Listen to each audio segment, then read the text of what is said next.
भैरबकुंड समष्टि उदालगुरि समष्टि as a whole Udalguri assembly समष्टि हिसाबै थांनाय जोंनि एनुवेल कनफारेन्सनि सिगाङावनो बेवहाय बेसेबांखिनि एक्टिभिटिस जादों बिनि मोनसे लिस्ट दिहुनदोंमोन आं आरो बे लिस्टखौ नुना आं निजेनो आसरित मोनदों जे आं बेसेबां खामानि जाबाय होनना सानाखैमोन किन्तु 200निख्रुइ बांसिन स्किम भैरबकुंड समष्टिनि माबा उदालगुरि समष्टिनि भितराव 200निख्रुइ बांसिन स्किम जों मावनो हादों लामा बेनिफ्राय स्कुल बायदिसिना रिपेयार खालामनाय बहाबा दलं बानायनाय एमजेएन रेगानि खामानि बे गासैबो ज' जानानै मथ'थे 200निख्रुइ बांसिन स्किम जों मावनो हादों आरो बेयो जोंनि थाखाय एसे देरगाथाव होनना बुंनांगोन खारन सिगांनि सरकाराव हयथ' 5 बोसोरावबो बेसेबां खामानि जायाखैमोन जों बे 2 बोसोर जिखिनि खामानि मावनो हादों मात्र सोलोंथाइनि बिथिङाव जों जिखिनि हाबाफारि जानांगौ होननानै जों दाबि खालामबाय थादों बे मोननैसो खामानिया दासिमहालागै जाफुङाखै बेखौ जों नाजाबाय थादों बे भैरबकुंडआव जों ट्राइबेल इउनिभार्सिटिनि मोनसे केम्पास बानायनायनि बाथ्रा बुंदों हा सा एलटमेन्ट खालामदों बेखौ सेन्ट्रेल गभर्नमेन्टनिफ्राय दासिमहालागै फान्ड रिलिज खालामैखाय बे जाफुंनो हायाखै बेनिफ्राय बावैसो जोंहा बड'लेण्ड इउनिभार्सिटिनि केम्पास उदालगुरियाव हरगोन होनना बुंदों बे खामानिखौ जों एबारनिफ्रायनो क्लास स्टार्ट जागोन हयथ' 900 बायनाया उनाव जानो हागौ हा जों नागिरबाय हा एटिमेटिक मोनसिगोन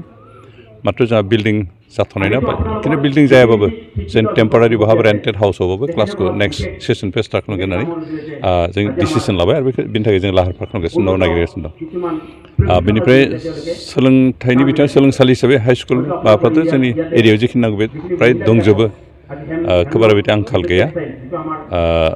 मात्र जोंहा भैरबकुंड उदालगुरि समष्टिनि भितराव भैरबकुंड समष्टि आरो उदालगुरि समष्टिनि भितराव जोंहा डिग्री कलेज दासिमहालागै गैया हायार सेकेन्डारि गोबां दं खिन्थु डिग्री कलेज गैया बे हिसाबै जों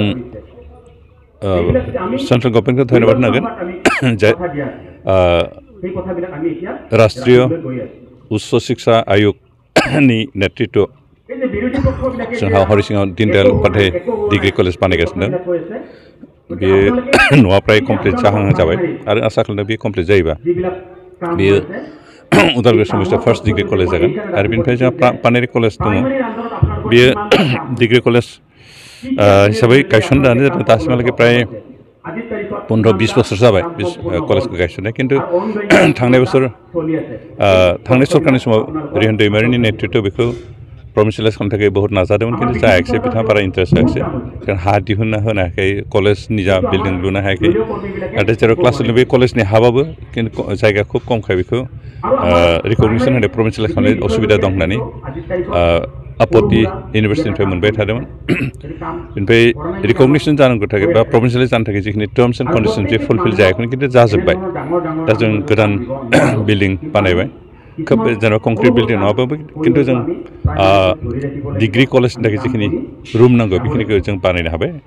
आरो हा निजा मोनबाय प्राय 25 बिघा हा आरो जों बेयाव शिफ्टिं खालामनायनि मा खालामदों बेनिखायनो जों आसा खालामदों बेयो नेक्स्ट बिटिसि एरियायाव गासै 10खान डिग्री कलेज प्रभिन्सियेलाइज खालामनायनि मोनसे माबा दं लाहार फाहार खालामबाय दं आरो बेनि भितराव जोंनि पानेरि कलेजाबो बेयाव हाबफागोन आरो अब्ला अन्तत उदालगुरि समष्टियाव जोंहा मोननै डिग्री कलेज जाहैगोन सद्यहते पानेरि कलेज आरो हरिसिङानि दीनदयाल उपाध्याय कलेज बे मोननै कलेज हिसाबै जों मोननै डिग्री कलेज उदालगुरि समष्टिनि भितराव मोनहैगोन ओरैनो भैरबकुंड समष्टि हिसाबै काउन्सिलाव बयनिख्रुइबो देरसिन समस्यानो लामानि समस्या आरो लोंनाय दैनि समस्या दा माखासे JJMनि स्किम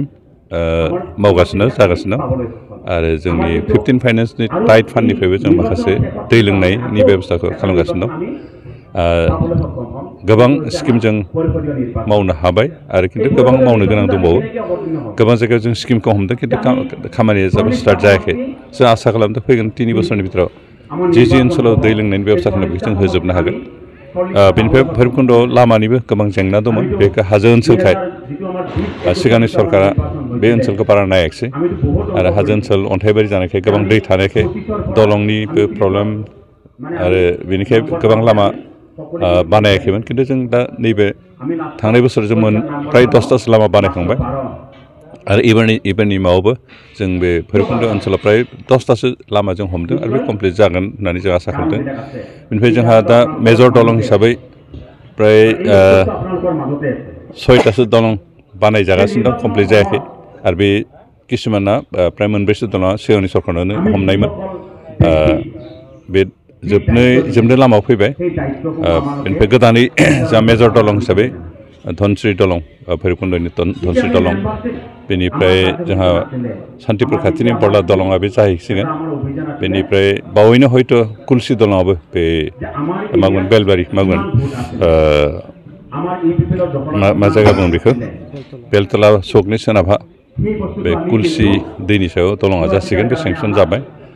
आरो बेबायदिनो प्राय 10टासो दलं फिसाब्ला 10टासो हल उदालगुरि समस्तिनि भितराव बे फिसाब्ला दलं बेबायदि 10टासो जागोन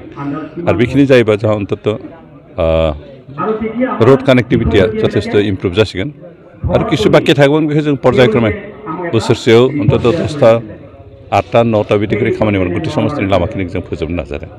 बेनिखायनो जों आसा खालामदों अन्तत एबार जोंहा लामाया गोबाङानो सल्भ जासिगोन आरो दै लोंनायाबो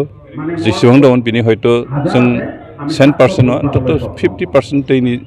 जेराव दै नांगौ बेखिनिखौ जों होनो हानाय अबस्थायाव दं